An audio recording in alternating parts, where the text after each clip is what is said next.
I think we're actually in the middle of 3 climate changes at once. We're in the middle of the change of the climate of the climate. We're going from what I call later to now. So when I was growing up in Minnesota in the 50s, later was when I could clean that river, purify that lake, rescue that orangutan. I could do it now or I could do it later. Today, later is officially over. Later will now be too late. So whatever you're going to save, please save it now. That's a climate change. I think we're going through a change in the climate of globalization. We're going from a world that was interconnected to a world that's interdependent. It's a very different world. You get a geoeconomic inversion in an interdependent world because your friends start to be able to kill you faster than your enemies. So if Greek and Italian banks had gone under last night, this room would be half full.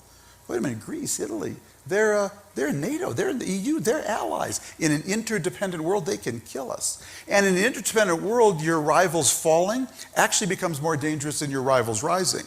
So if China had taken 6 more islands in the South China Sea last night, personally, don't tell anybody, couldn't care less. Had China lost 6% growth last night, this room would be empty.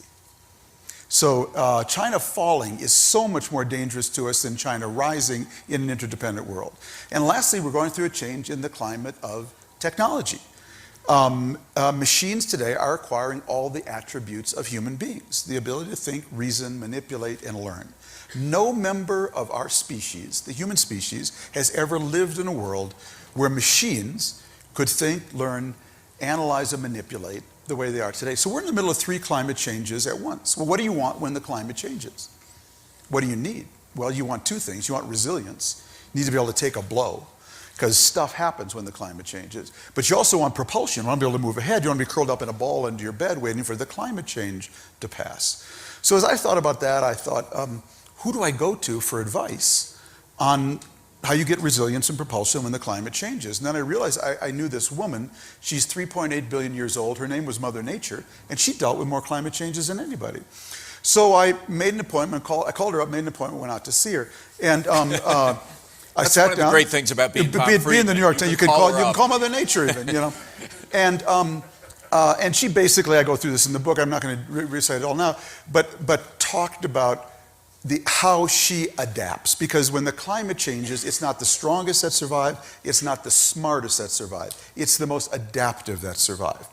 And I basically describe her tools for doing it. So we actually are in the middle of a giant adaptation challenge. Just to make one final point on this, at the individual level, Alan, at the community level, and at the corporate level. And what I believe is going on today is all national governments, most, not all, around the world, are too paralyzed politically by political tribalism to adapt at the pace of change. The single family, on the other end, is too weak to adapt to these changes. And I believe the right governing unit for the 21st century is the healthy community. That, so the communities that are thriving are those that are creating what I call complex adaptive coalitions based on complex adaptive systems in nature.